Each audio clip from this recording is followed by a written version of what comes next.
থাকে কিভাবে? এর সাথে আপনারা জড়িত, আপনারা এখানে চারটা কোটে দাঁড়ান, আপনি চারটা কোটে দাঁড়ান, আপনি চারটা কোটে দাঁড়ান। যে জায়গার ভিতরে সারা বাংলাদেশে বঙ্গবন্ধু একটা ছবি নাই, হাসিনার একটা ছবি নাই, এখনো পর্যন্ত এখানে ভিতরে হাসিনার ছবি থাকে কিভাবে? থাকে কিভাবে এখানে? আপনাদের সাথে জড়িত, আপনারা মিলিত ভাবে মিলে দেশটা নষ্ট করার জন্য আমার চক্রান্ত সাম্প্রদায়িক যেগুলো সম্পূর্ণ এই নীল নকশা বাস্তবায়ন করতেছে। প্রশাসনের মধ্যে আমাদের দৃষ্টি আকর্ষণ, তারা যেন ব্যবস্থা নয়, অরাজকতা আমি সহ্য করবো না। আমরা হিন্দুদের আদি চাই না, তারা হিন্দুদের দালাল, ভারতের দালাল, তাদের বসবাস করার অধিকার নাই। সাংবাদিক ভাইরা যদি দালাল না হয়, যদি আজকে পর্যন্ত শেখ হাসিনা শেখ মুজিবুর রহমানের ছবি ধারণ করে আজকে তার উপর বসে আছে, এটার ব্যাপারে প্রশাসন আসু দৃষ্টি নিব, নয়তো আমরা হাতে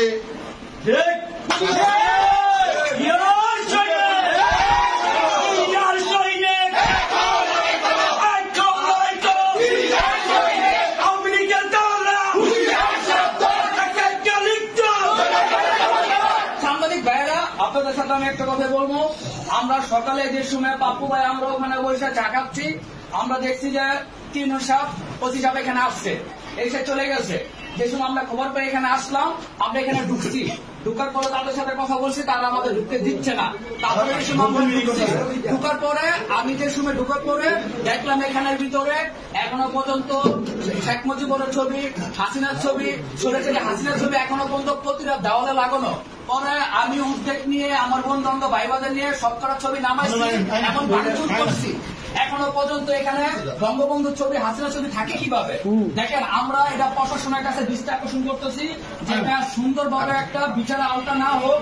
আর যারা এখানে মুক্তিযোদ্ধার সাইনবোর্ড লাগিয়ে বসে আছে, তারা কিন্তু এদেশের নাগরিক পরিচয় দিচ্ছে, তারা এদেশের নাগরিক না, তারা হচ্ছে হাসিনা দূষণ, তারা হচ্ছে আওয়ামী লীগের দালাল, তারা হচ্ছে ইন্ডিয়ার দালাল। তাদের বিরুদ্ধে ব্যবস্থা না হোক, আর এই অফিসটা বন্ধ থাকবে, সাংবাদিকদের অফিসটা বন্ধ থাকবে। আর এখানে যে পরিচয় দিচ্ছে সেই কমান্ডার, সে কিন্তু হাসিনা দালাল। আমি এখানে এসে সব ছবি পাইছি, তো আপনারা আমার সাথে আসেন, আমরা কি পাইছি আপনারা আসেন, সাংবাদিক সব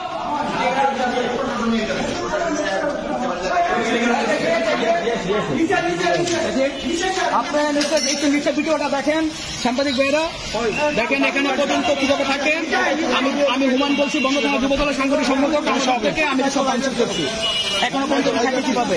এখানে মতো বঙ্গবন্ধু ছবি সব এখানে ভিতরে আছে, আর আমি তো না করছিলাম। ভিতরে সব কিভাবে থাকে দেখেন, এখনো পর্যন্ত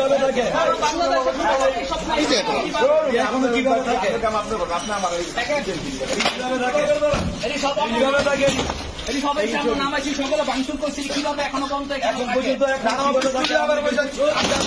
আর অফিস বলে এখন আপনি তো বন্দর থানা যুবদলের সাংগঠনিক সম্পাদক, আপনার নামটা? আজকে আপনারা এখানে আসছেন কি উদ্দেশ্যে এবং কি পেলেন? আমরা যে সময় ওখানে বসে স্থানে কথা বলতেছি, আমি পাপ্পু ভাই, আমরা সবাই একটু করে বসে কথা বলতেছি। আমরা দেখলাম যে এখানে আপনার যে ওসি সাহেব আসছে, আসার পর চলে গেছে। আমরা ভাবছি যে আমাদের এলাকায় হয়তো বা কোনো কিছু হচ্ছে কিনা, ওসি সাহেব আমরা কথা বলতে আসবো। ওসি সাহেবকে কথা বলছি, ওসি সাহেব চলে গেছে। তো আমরা গোপন সূত্রে খবর পাইলাম যে এখানে বসে মিটিং হচ্ছে। তো এই সময় আমরা ভিতরে ঢুকতে চাই, আমাকে মুক্তিযোদ্ধা ঢুকতে দিচ্ছে না।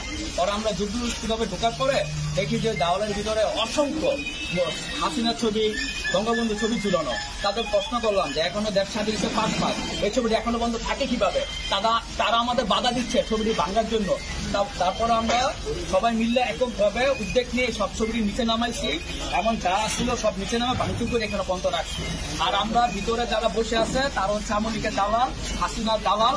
তারা এখনো পর্যন্ত মনে করেন যে দেশটা অরাজকতার সৃষ্টি যেতে হয়, দেশটা একটা ধ্বংস করতে যায়, তারা পাইচারা করতেছে, আমরা তারা ভিতরে বসায় রাখছি।